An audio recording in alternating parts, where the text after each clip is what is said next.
Assalamualaikum warahmatullahi wabarakatuh. Perkenalkan, nama saya Iva Khaironisa dengan NIM 94112 4061. Saya berasal dari kelas akuntansi A, ingin menjelaskan mengenai materi kelompok ekonomi pengantar ekonomi kelompok 11, yaitu mengenai konsep dasar kebijakan moneter. Nah, sejarah timbulnya uang. Dalam perekonomian tradisional, masyarakat hidup secara subsisten dan belum mengenal uang dalam kegiatan ekonominya. Kegiatan perekonomian dilakukan dengan menggunakan sistem barter, yaitu kegiatan ekonomi yang dilakukan dengan cara menukar barang dengan barang yang lain yang dibutuhkan. Orang yang memiliki beras dan membutuhkan pakaian akan melakukan pertukaran dengan orang yang memiliki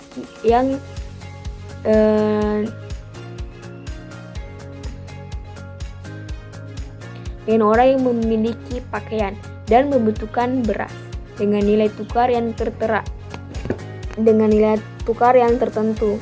Misalnya itu dia menukarkan 1 kilo beras. Misalnya itu dia menukarkan 1 kilo beras ditukarkan dengan 2 potong pakaian. Maka terjadilah sistem tukar menukar atau barter. Nah, peranan uang dalam perekonomian. Yang pertama itu uang sebagai alat tukar atau medium of exchange. Yang kedua itu uang sebagai satuan nilai atau unit of account. Yang ketiga itu uang sebagai standar pembayaran dan tertunda. Dan yang terakhir itu adalah uang sebagai penyimpanan nilai atau store of value. Nah, konsep uang yang beredar di Indonesia. A. Uang beredar dalam arti sempit atau non-round money. Uang beredar dalam arti sempit yaitu uang beredar dalam arti sempit yaitu jumlah uang beredar yang terdiri dari uang kartal dan uang giral yang digunakan oleh masyarakat dalam kegiatan ekonomi. B. Uang beredar dalam arti luas. Uang beredar dalam arti luas atau broad money adalah jumlah uang yang beredar terdiri dari uang kartal, uang giral, dan uang kuasi. Dengan kata lain, uang beredar dalam arti luas itu terdiri dari uang yang beredar dalam arti sempit ditambah dengan uang kuasi. Nah, kita masuk ke teori permintaan uang. A. Teori permintaan uang Keynesian. Motif uang transaksi atau transaction motive. Uang diinginkan bukan karena uang itu sendiri, melainkan karena fungsi uang tersebut yang dapat digunakan untuk membiayai kegiatan ekonomi. Teori permintaan uang menurut Keynes menyatakan bahwa permintaan uang dilakukan oleh masyarakat didasari dengan 3 macam motif, yaitu untuk motif transaksi, spekulasi, dan untuk berjaga-jaga. Nah, motif transaksi ini atau MDT adalah motif yang dilakukan karena membutuhkan uang tunai untuk melakukan transaksi pembelian dan barang dan jasa. Jumlah uang yang diminta untuk motif transaksi ini tergantung pada jumlah pendapatan atau Y pada pendapatan orang tersebut, atau dapat dituliskan sebagai MDT sama dengan F dalam kurung Y. Nah, sekarang kita masuk ke bagian B, yaitu teori kuantitas uang neoklasik. Menurut pandangan kelompok neoklasik, uang itu tidak dapat memberi kepuasan secara langsung. Uang akan berarti setelah ditukarkan dengan barang-barang yang dapat memberikan kepuasan secara langsung kepada pemegang saham. Uang akan berarti setelah ditukarkan dengan barang-barang yang dapat memberi kepuasan secara langsung pada pemegang uang. Nah, analisis IS dan LM. A. Pasar barang dan kurva IS. Nah, variabel yang diperhitungkan di dalam pasar barang ditentukan oleh jenis perekonomian suatu negara. Dalam bab perhitungan pendapatan nasional, perekonomian dibagi menjadi 4 bentuk, yaitu pertama itu perekonomian tertutup sederhana, perekonomian tertutup, perekonomian terbuka. Nah, dalam perekonomian tertutup itu ada 4 variabel yang menentukan yaitu pengeluaran konsumsi atau C, tabungan disebut dengan S, pengeluaran disebut dengan I, pengeluaran investasi disebut dengan I, dan pendapatan nasional disebut G. Untuk perekonomian tertutup ada peranan pemerintah sehingga variabel digunakan bertambah. Variabel yang digunakan itu bertambah menjadi 3, yaitu pajak atau TX, transfer atau TF, ETR, dan pengeluaran pemerintah atau G. Nah, apabila perekonomian berbentuk perekonomian terbuka, maka 2 variabel tambahannya adalah impor atau biasa disebut simbol M dan ekspor atau X. Tidak seperti pada analisis pendapatan nasional. Dalam analisis IS dan LM ini, variabel investasinya itu diperlakukan sehingga sebagai variabel endogen, yaitu variabel dinilai atau ditentukan oleh variabel di luar tersebut.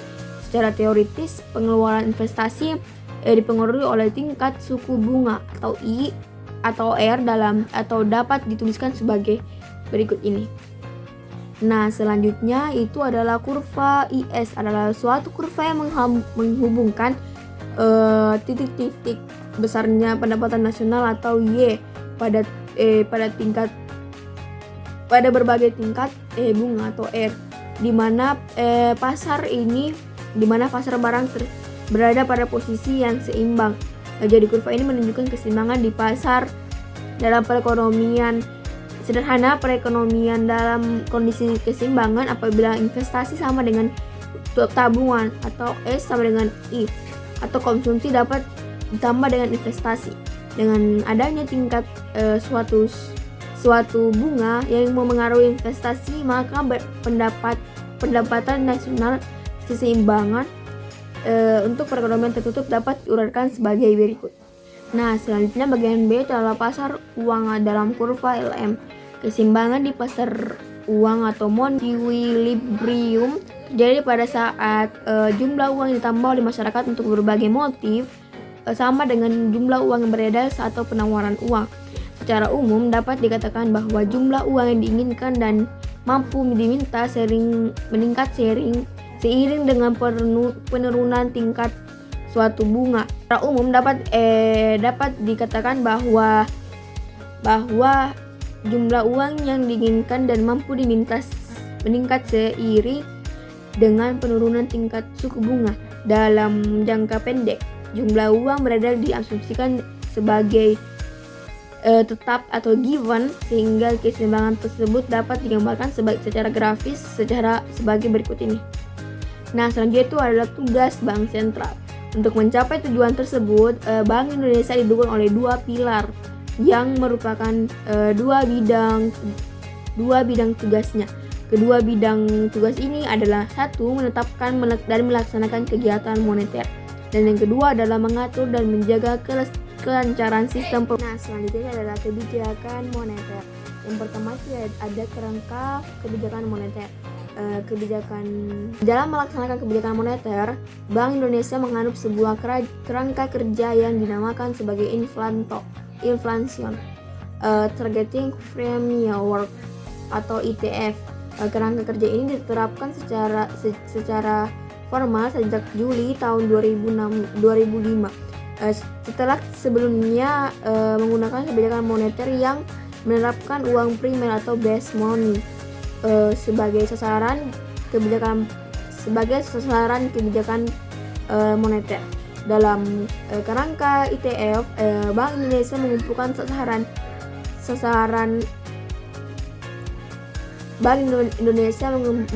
sasaran inflasi ke depan pada periode tertentu. Setiap periode Bank Indonesia mengevaluasi apakah proyeksi inflasi ke depan masih sesuai dengan sasaran yang ditetapkan. Proyeksi ini dilakukan dengan sejumlah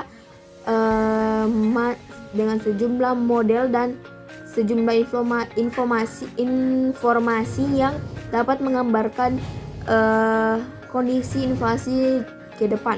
Jika proyeksi inflasi sudah tidak kompatibel dengan sasaran, Bank Indonesia melakukan respon dengan menggunakan instrumen yang dimiliki. Misalnya itu jika proyeksi inflasi telah melampaui sasaran Bank Indonesia akan cenderung melakukan pengetatan moneter.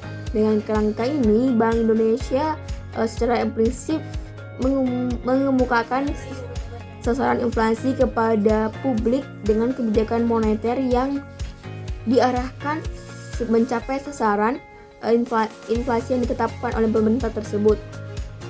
Nah, adapun sejumlah alasan mengapa menggunakan jangkar nominal dengan ITF adalah pertama itu ITF lebih mudah dipahami oleh masyarakat, yang kedua itu sebagai sasaran dengan sasaran yang pertama itu adalah ITF lebih mudah dipahami oleh masyarakat dengan sasaran inflasi secara eksplisit. Masyarakat akan memahami arah inflasi sebaliknya dengan sasaran base money. Apabila jika hubungannya dengan inflasi tidak jelas, masyarakat lebih sulit mengetahui arah inflasi ke depan. Yang kedua itu adalah ITF yang memfokuskan pada inflasi sebagai prioritas kebijakan moneter sesuai dengan mandat yang diberikan oleh Bank Indonesia. Dan yang ketiga itu adalah ITF bersifat forward looking sesuai dengan dampak kebijakan pada inflasi yang memerlukan time lag. Dan yang keempat itu ada ITF meningkatkan transparansi akuntabilitas kebijakan moneter, mendorong kredibilitas kebijakan moneter. Nah, aspek transparansi dan akuntabilitas serta kejelasan akan tujuan ini merupakan aspek-aspek good governance dari sebuah bank yang telah diberikan oleh independensi. Dan yang terakhir itu adalah ITF tidak memerlukan asumsi kestabilitas hubungan antara uang yang beredar, output dan inflasi. Sebaliknya, ITF itu merupakan pendekatan yang lebih komprehensif dengan mempertimbangkan sejumlah variabel informasi tentang kondisi perekonomian saat ini. Adapun yang kedua itu adalah transmisi kebijakan moneter, di mana itu dalam Bank Indonesia itu melakukan penguatan kerangka operasi moneter dengan memperkenalkan suku bunga acuan atau suku bunga kebijakan baru yang itu day repo rate yang akan berlaku sejak 19 Agustus 2016. Selain BI rate yang digunakan saat ini, perkenalan suku bunga di kebijakan yang baru ini mengubah stage kebijakan moneter yang sedang diterapkan. Kebijakan moneter itu merupakan kebijakan pemerintah untuk mengendalikan perekonomian melalui jumlah uang beredar atau JUP yang dilakukan oleh bank sentral dengan mengendalikan uang beredar. Ada beberapa instrumen kebijakan moneter yang bisa digunakan, diantaranya itu instrumen kuantitatif, yaitu operasi pasar terbuka, suku bunga diskon, tingkat cadangan wajib. Yang instrumen kualitatif adalah kredit selektif, rujukan dan norma dan moral. Syarat agar instrumen operasi pasar terbuka ini berhasil mengatasi masalah overflowment atau underflowment, yaitu ada bank umum yang tidak memiliki kelebihan cadang. Itu dimana kelebihan cadang yang dimiliki bank umum itu dapat digunakan untuk membeli surat berharga yang ada di bank sentral. Dalam kondisi seperti ini, bank umum tidak mengurangi jumlah uang giral yang mereka miliki, sehingga jumlah uang beredar itu tidak mengalami perubahan. Dan yang kedua itu ada cukup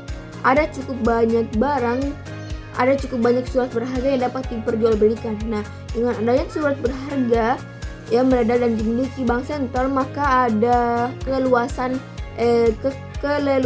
bank sentral untuk melakukan jual beli atas surat berharga tersebut. Lemahnya pasar uang dan sedikitnya jumlah surat beredar akan menghambat pekerjaan instrumen kebijakan moneter ini.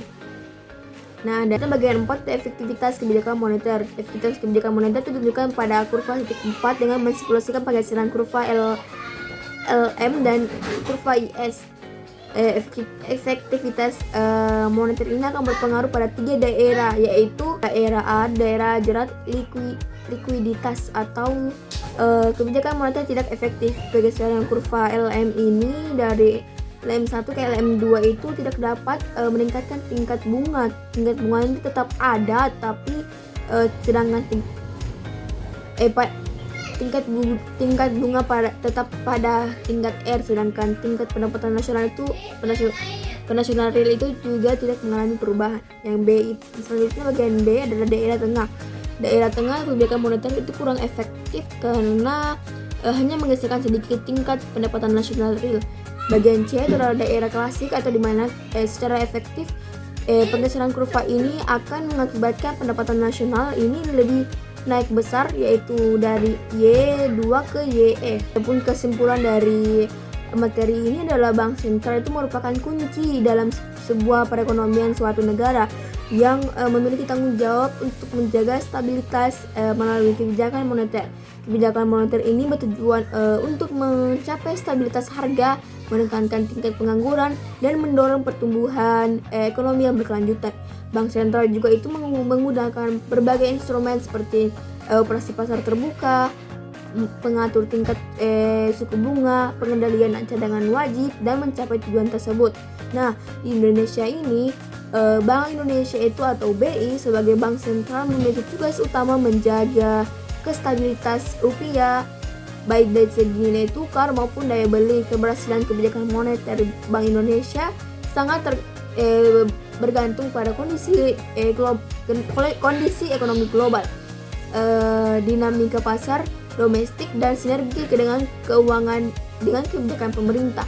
Namun tantangan seperti globalisasi, volatilitas pasar keuangan, serta tekanan eksternal dan internal seringkali mempengaruhi efektivitas kebijakan yang diterapkan. Oleh karena itu diperlukan pendekatan yang holistik, inovasi, dan responsif untuk memastikan kestabilitas ekonomi di tengah dinamika global yang telah berubah.